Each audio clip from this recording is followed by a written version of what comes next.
Nous sommes à la concession de Mbombo Ndjok. Le gardien est appelé ici à Libelingoy. Libelingoy ici, c'est dans ce village que Oum Nyobe a été sauvagement assassiné. Et nous allons nous y rendre tout de suite avec ce Mbombo Ndjok et le chef de la famille de Oum Nyobe.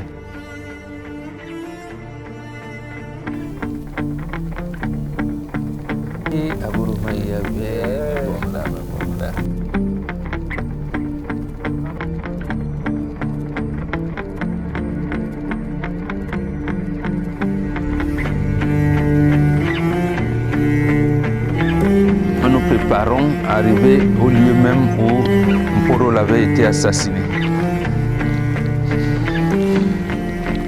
C'est l'entrée au lieu mythique de l'assassinat de Ruben.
En réalité, nous arrivons au maquis de Mpodol. Maquis de Mpodol, donc là, ça exige un recueillement dans le calme de question. C'est Mbombok qui est le gardien de la tradition qui va ouvrir l'entrée, va le laisser entrer. Il sera suivi de voilà, du chef de la famille de Oum, encore en vie.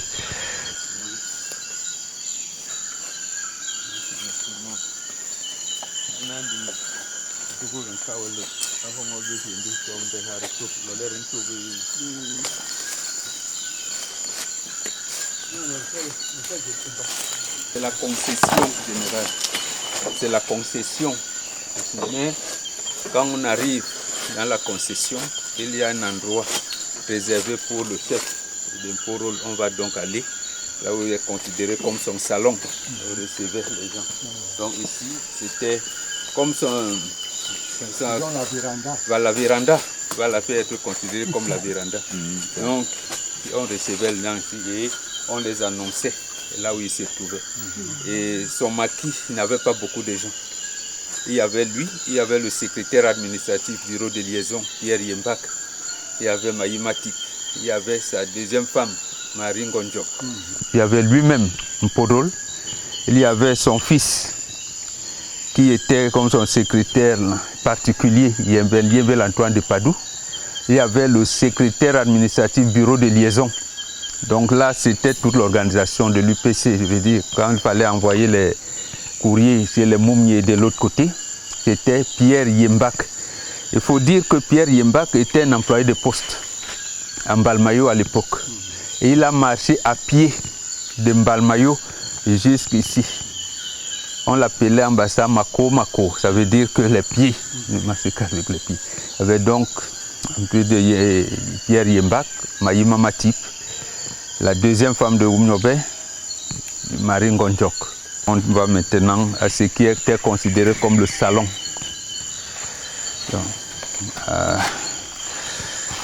Sogol Mporol, Rinlobe Nobe Yomok, Rinlobe Yomok, Rinlo, nous les bons va au banque sol, banque alkiniki, et comme Mathiel nous bon l'air locaux na hogbe. A Cameroun, ligwene libasogol bes ngeda kwang ube kede dibelindim di hanano makubi mambemel bes ndegni ndeguga nyori dibelindim tigilo ye long dimeges uye maseni masodame dingwelelwe ninge mwoso de tiling yes le ute kundem men ba se bel mbombo onjo ngen be ko njo be ko ngen changa mi yen e ko ma ye be sul ko na ngong bong ko tuba ma ye mando sul le be ngo si namba ini le welu mi obe men charge nge rampamle donc Cameroun ogwe ngong le jam ten IPC yem na bona yo bon leng umi oba ki be sungu so lui bo ban pe pot mon begre histoire umi obe na tabe tabe lanje na yi le malang na malang umi obe abuel malang ki malenga gwenya puha a umi le bon si a temba tele a sebe masonda na ba tchadien José Bele Côte Abdoulaye. Je dis bien Côte Abdoulaye. Nda sebe yen lo nye konbang me wonge. Nye barakin, nye kanme munu no nlombe ko. Nye heya londe heyemu nye diketele ulengme nye ha atendreme. Nul n'est prophète en politique. Mais les hommes de cœur peuvent prévoir des situations difficiles et prendre des mesures nécessaires pour éviter le pire. Justement, tu avais orienté ta lutte sur les 3 variantes. L'amnistie n'a jamais été faite ici. Malgré la loi cadre et Gaston Defferre, où vous étiez, le parti était déjà dissous. Vous avez soutenu ce peuple. Ce qui s'est passé était passé. L'État français a créé par décret l'État du Cameroun. Ça t'a mis dans une situation compliquée parce que l'Union française que tu as combattue a imposé les gens qui t'ont combattu, tes camarades et toi, des Nations Unies. Et c'est eux qui continuent à nous torturer. Je te demande de les pardonner. C'est pardonner. Tu avais dit qu'il y avait les fingons, les ricocons, les démagogues. Mais tu avais exigé et recommandé que ceux qui suivent vos pas doivent être considérés comme les révolutionnaires authentiques. Nous y sommes aujourd'hui. Donne-nous la force, le courage, surtout la sagesse et l'intelligence. La force, le courage, la sagesse et l'intelligence. La force, le courage, la sagesse et l'intelligence. Mais nous demandons, comme je l'ai dit la semaine dernière, sur la tombe de ton camarade Ernest Ouandjé, à qui tu avais demandé de continuer le combat jusqu'à la victoire finale. Ouandjé a fait comme toi ici. C'est toi qui t'es livré. Lui aussi s'est livré. Mais vous nous avez appris. Nous avons dit, vous n'êtes pas des bandits, vous ne le serez jamais. Mais nous vous demandons de les pardonner. De les pardonner. Chaque famille a des fous dans la famille.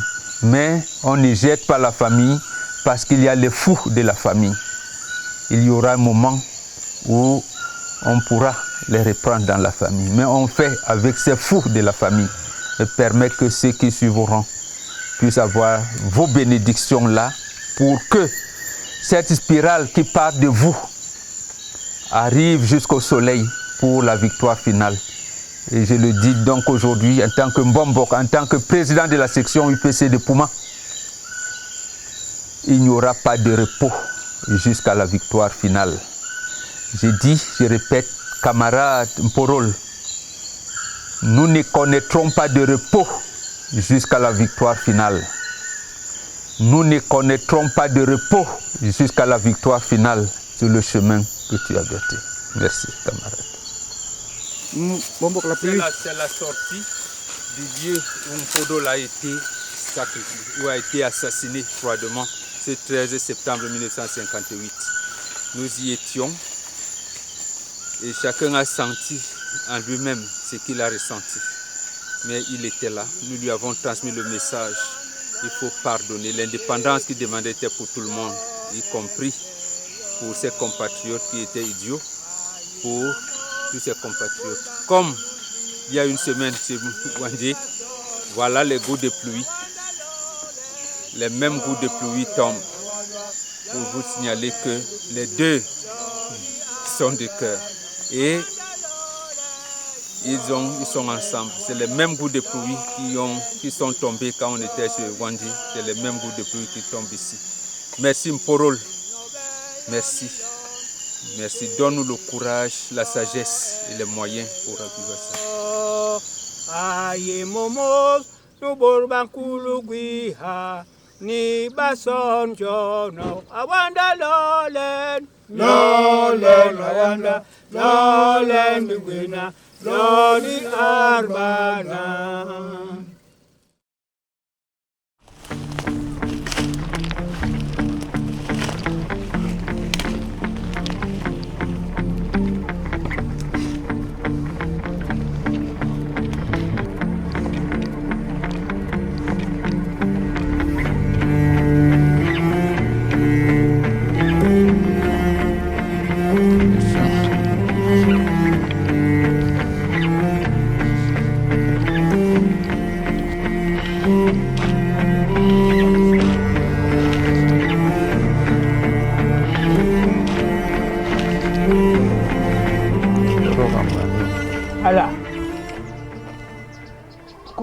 Kobla ngong bengan bimba bi som sangi mbong be chama bonde ngon joy nongo nanga ngok lutuba apa ya mi riben umyobe man kobla ngong nu ampor angelel maer bes John den lo no song yong men bampombok benga nu na yena nabi hak yugu ye Clement nyope puma Pedea.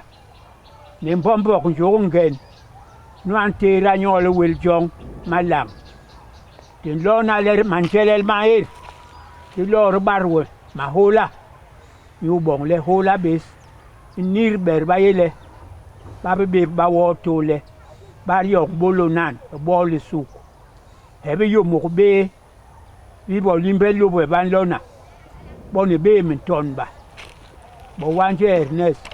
Bo mumye bo kinga be bo ne be min tonba ba ni ting ni nyan yo so na sesema e keren ka kunde John den lona len a travers le Yesu ba nigil be ba begel mongo mbebe mair da buk a pok bok mbebe mal John den lona len le o hola be nirbes le ba obos long bana nyamba konde tibonom diba yile bakjap mpungela ngela mama tibula John den lo na len mbombo mbenga nyen aburu nong hoba Camarade Mpodol, camarade Mpodol, camarade Mpodol, camarade Mpodol, camarade Mpodol, camarade Mpodol, camarade Mpodol, camarade Mpodol, camarade Mpodol, merci ma Joljong gelebo, men mebi ha yuye ki hayong no pehidie, me ye ki mbombok do koma mbok matuk burbamboro solbe ube kalhala lolenke weri kokong mam nyayo sona ratehe ndi heni anyiga pam homale ri norma yor lo higa rin kabile non duru lo be bape ndi mayor ma mambong behle ri Europe lo higa bolan yom ni be min tonba an nenele hala yen soblale mbok kan nene bakan yong hala ki ma ligandir kale heni Mais si papa ben banal baloba yigame. Et calé labi. Di lolen lori sunu dugu homa. Time temo papa. Bo wanje nendi teten wenu werne kayokela. Le yembar Pierre. Di ke belani wero le be ngem. Ina be pegni yi ngui ngem, pegni yi ngui ngem. Pegni yi ngui ngem. Camarade Porol. Ubi yigla bendak. Lewe bon ballong. Attendez be bon ba me. De la kwen be bourna. O yong blo be sang bandul ba homa baso. Le comité directeur be Kumba. Et 51 tibe ma behna. Mon mendo. Le mette me kala nyule munyen. Bourba so kamban jubul. Mengang ni hob long. Nyule bourba so ba norbe hob wis. Bon net no. Camarade Porol. Comme un prophète, et tu l'as été d'ailleurs, au comité directeur de Kumba en 1951, en décembre 1951, tu avais attiré notre attention sur ce que je cite, je vous cite, je te cite, camarade. Je cite un extrait du discours que tu avais présenté ce jour à Kumba, le 15 décembre 1951. Le chapitre qui concernait les difficultés, tu avais dit ceci. Notre mouvement fait face à d'énormes difficultés matérielles et politiques. Les difficultés matérielles sont constituées par le manque de moyens d'action pour développer le mouvement. Le pays est très vaste et la plupart des localités sont accessibles qu'à pied. C'est ainsi par exemple que du 1er septembre au 30 novembre de cette année, c'est-à-dire en 51, j'ai eu à effectuer une tournée à pied à travers les villages d'une subdivision en région, de région en région, surtout en zone forestière. Cette tournée a eu des résultats intéressants, mais elle a été très pénible et il fallait parfois s'attendre à son interruption suite à des crises de paludisme. Dans les localités desservies par la route, nous ne disposons pas de moyens de transport propres. Nous comptons seulement sur nos modestes moyens et sur la solidarité de quelques compatriotes. Sur le plan politique, l'ignorance et l'incompréhension sont exploitées par nos ennemis de toutes sortes qui prétendent que l'UPC est une organisation communiste. Ce qui est très faux. Notre organisation est un mouvement national qui regroupe des personnes appartenant à toutes les couches de la population et ne saurait prendre la forme d'un parti politique, expression d'une classe d'hommes. D'autre part, le Cameroun n'a ni son indépendance ni son unité nationale. Il ne saurait donc être question de former un parti politique au Cameroun d'aujourd'hui. Notre mouvement a donné son affiliation au Rassemblement démocratique africain en janvier 1949. Le RDA est lui-même un mouvement purement africain. Ses élus, autrefois apparentés sur le plan parlementaire exclusivement au groupe communiste des différentes assemblées, cet apparentement a cessé d'exister depuis le 17 octobre 1950. Je dois cependant, c'est vous qui parlez toujours, je dois cependant vous mettre en garde contre une telle propagande qui tend à nous associer à certaines manœuvres.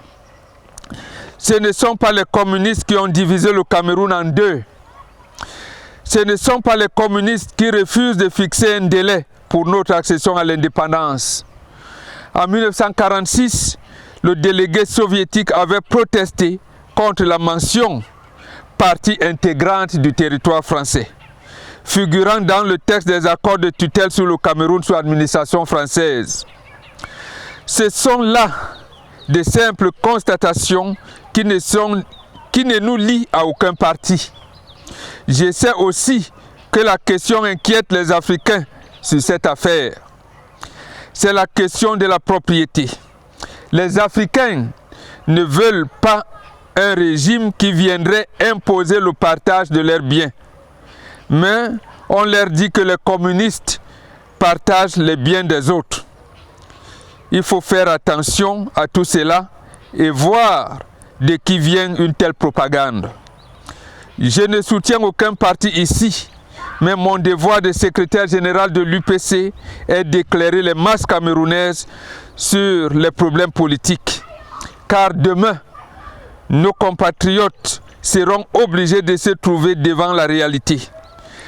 Si par nos erreurs d'interprétation empruntées à nos adversaires, nous arrivions à leur raconter des histoires entièrement fausses, cela diminuerait notre prestige et la portée de notre action en tant que dirigeant d'un mouvement national. C'est pourquoi il faut être objectif et sincère.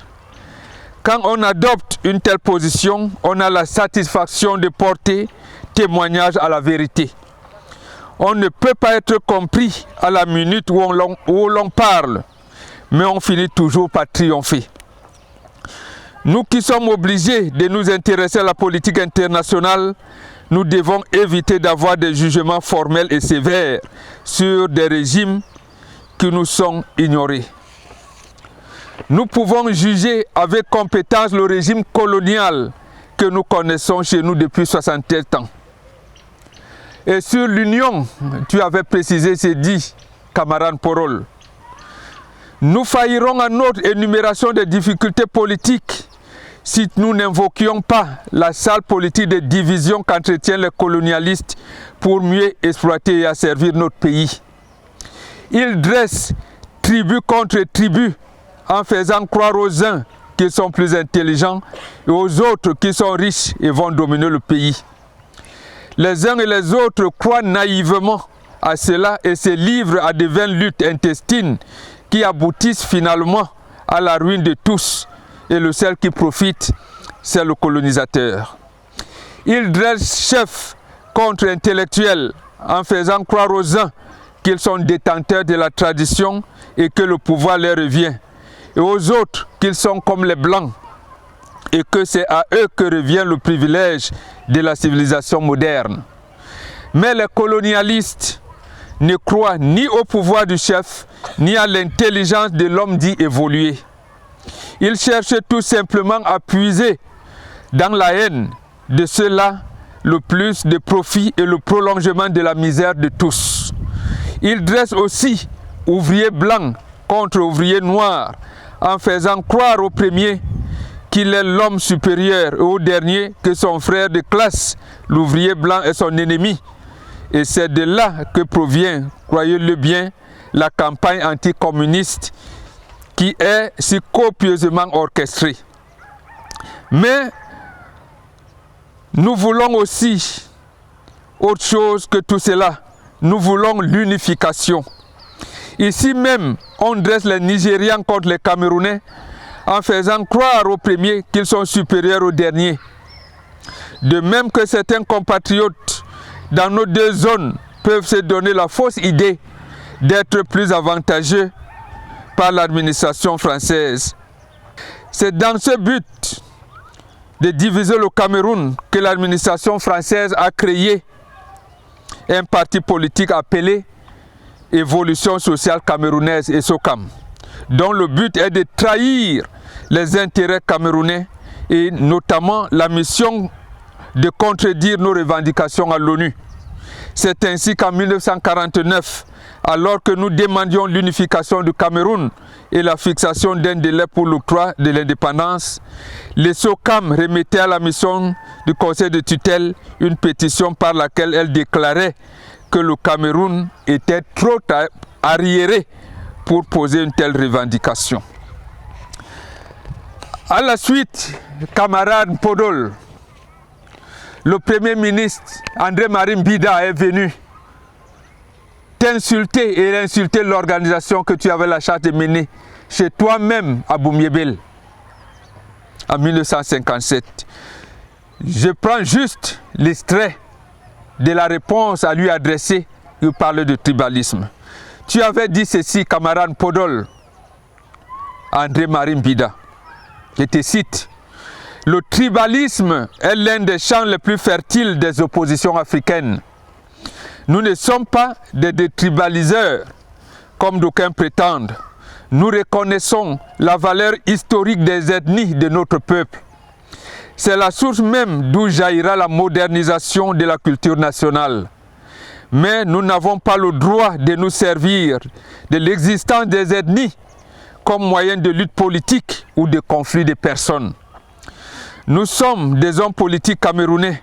À des degrés divers, nous assumons des responsabilités devant l'histoire de notre peuple. Et dans le grand bouillonnement que cela provoque, nous décelons nos insuffisances et nos capacités.